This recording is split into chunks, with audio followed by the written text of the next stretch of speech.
So, welcome back to my YouTube channel. In this video, we'll be solving GFG problem of the day. So, problem says count shorted digit groupings. So, let's first read out the problem. Given a string S consisting of digits, you can split it into contiguous substring, that is a subgroups. For example, the string is given us to us, that is 112, and we can split it as like this four string 112 and 112, and the grouping is considered valid if a sum of digits of the subgroups from a non-decreasing sequence from left to right, and we need to determine the total number of such a valid grouping for a given string. So let's take the first example and understand it. So first example says S is equal to 1119. Okay, this is our string. Now here we need to find a valid grouping. Means we need to count total number of different valid grouping, right? So one such a valid grouping is 1, 1, 1 and 9. Now you understand here what is when we say the grouping is valid or when a grouping is said to be valid. So for example, here they have considered this particular grouping. So we can split it at index 0 and at index 2. Yes, so there is a 2 split. So here you can see that in the first group the sum is 1. In the second group the sum is 2. And third group sum is 3. So 1, 2, 3, that is perfect, right? Because it is in non-decreasing order. Similarly, we need to find all such a valid subgroups, right? So here you can see that they have listed all 7 subgroups, right? All valid 7 subgroups. So now let's look at a constraint. So constraint says that constraint is pretty good, means pretty small. We can see that the size of the string is 100 and digits would be only from 0 to 9. Okay, so now I hope problem statement is clear and constraint is also clear, right? So now we will understand that how can we solve it. So first of all, see, by reading the question you can see that you want to find out all possibilities, right? And when you see that, oh, we need to find all type of all different possibilities, so you can think like it should be recursion. You are performing indirectly recursion, right? So first thing that comes to your mind is recursion, right? Now when we look at a constraints, so constraint says we can do dp, right? Because recursion would lead to TLE, so we can apply dp in. So let's look at the first example. How can we find out our answer? So here our string is 119. So what we can do here is we will do the partitioning. So at the first level you can see that we have partitioned it from 0 0, then 0 1, 0 to 2 or 0 to 3, right? Now similarly, now initially we have to keep in mind that our previous group is sum is 0. You can consider it like this because you are initially at the first level. So first level is your first partition. You can take it like this. Your first level is your first partition. So before first level there is no group, so we can imagine that it is an empty group whose sum is 0, right? Now moving to the second level. So at the second level, what we can do, let that consider that we have grouped 0 0, right? So what all other possibility we can explore in the at the second level. So either we can group it group 1 1, 1 2 and 1 3, right? So 1 2 3 means, so we can see that all these groups are valid. If you group 1 1, then still the sum is in non-decreasing fashion, so you can group it. Similarly 1 2, so sum is 2 and previous sum is 1, so this is also in non-decreasing order, so it is valid. And similarly 119. Now moving to the third level, so here same fashion, that is you can group it, you can explore all the grouping, and then finally you can see that if the grouping is valid, it not violates the condition, so yeah, you can group it. Now let's check where our conditions get violated. So here you can let me just group the 0 1, right? So if we group the 0 1, then what will be the sum will be 2, right? Okay, so if we try to explore other possibility, so here we can see that 2 2. So 2 2 group is not valid. Why? Because if we have taken 2 2 group, then the sum of it would be 1, right? The sum of it would be 1 and previous sum is 2. So 2 and 1 is not in non-decreasing fashion. So you must have to take care that if the sum of means a current level sum is not forming a valid group sequence, then you should discard it, means you should not take it, right? And now we'll move to the second group. So we can see that from 2 to 3, so its sum is like 10 and previous sum is 2. So yeah, this is a valid group.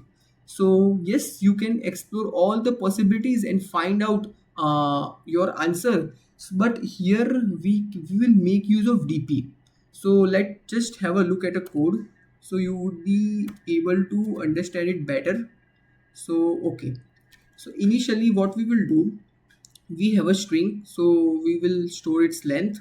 Then t is, this is the total sum, means I'm trying to find out the sum of this particular string, means digits sum.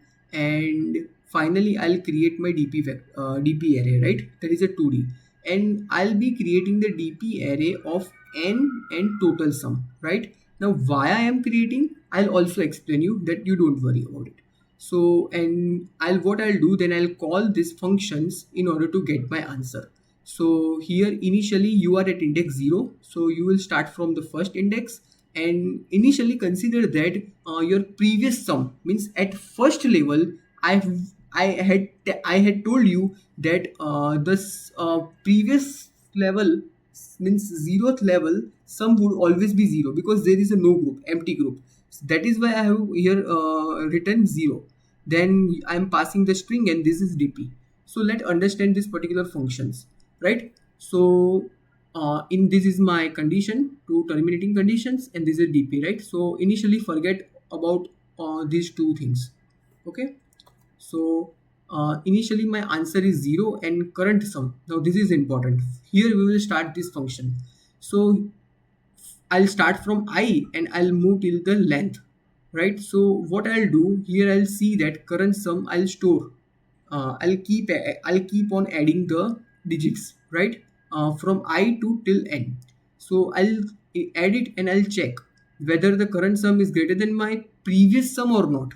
If it is greater, then you can partition. See, it is a valid partitioning, means I am talking about this thing.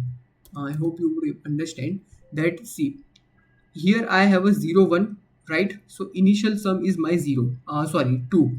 Now when I just started from 2, so you can see that here the sum is 1 and my previous sum was 2. So this is not a valid partitioning. So actually it is like this is 1 and it was 2. So this is not valid partition. So it will again loop. It will iterate, right? Means move to the next index. So that's what I'm saying, means trying to explain you here. So I hope it is now clear to you. So again I'll move to the index and I'll try to keep partition it, right? And finally this answer, means it will give me an answer that how many valid partitions are there, and I'll just add in it and return it. Now question comes, why I have created the dp of this n cross total sum, right? Here the reason is, see, at any moment, means at any instance, if you are at some index, uh, if you are at some index, right? Okay, so let me just explain you from here only. So consider that at any instance you are at particular index, right? So either you can partition or either you cannot partition. So let's say you can partition, right? At that particular index, it is a valid partition. So what happened, you are like saying to your means next level, you are like saying to your next level that, see, this is my sum and you want to find out all partitions, that would be valid, right? No matter what all partitions it would give you, means in the answer you can see it like this. See, this is like you are passing the responsibility to the next level, right? So next level will find out all the possibilities that can be formed considering that previous sum is this particular current sum. Means you are giving the current sum to the child, and child will make sure that it will always form the partition whose sum would be either equal to or greater than current sum. You don't need to worry about it. Child will give you an answer. So that is why what I am doing is, this is the I. Means if I am at index I, if I is the valid partition and previous sum is this, then what would be my answer? I hope it is clear.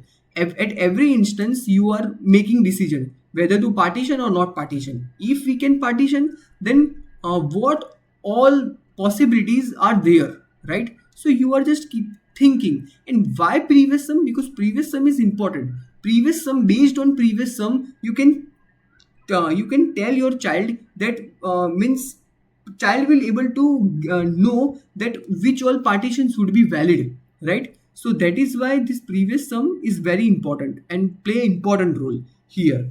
So I hope now it is easy to you, and it would easily also pass because you can see the constraint that the total sum would be at max 900. See, uh, our string length is n is equal to at max 100, n is equal to 100, and if we consider that s of I is equal to 9 for all, then the total sum of this particular string would not exceed 900. So at maximum, sum of string s would be your 900.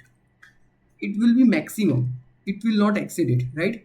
So you can see like this is a 900 and this is n is equal to 100, so it is like n square. You can also take it like n square time space complexity. And if we talk about a time complexity, so time complexity would be, this is n, this is p sum, it is total sum, so it is n square. And also you are looping, you are looping, so you have included one for loop, so its time complexity means into n, means it would be n cube.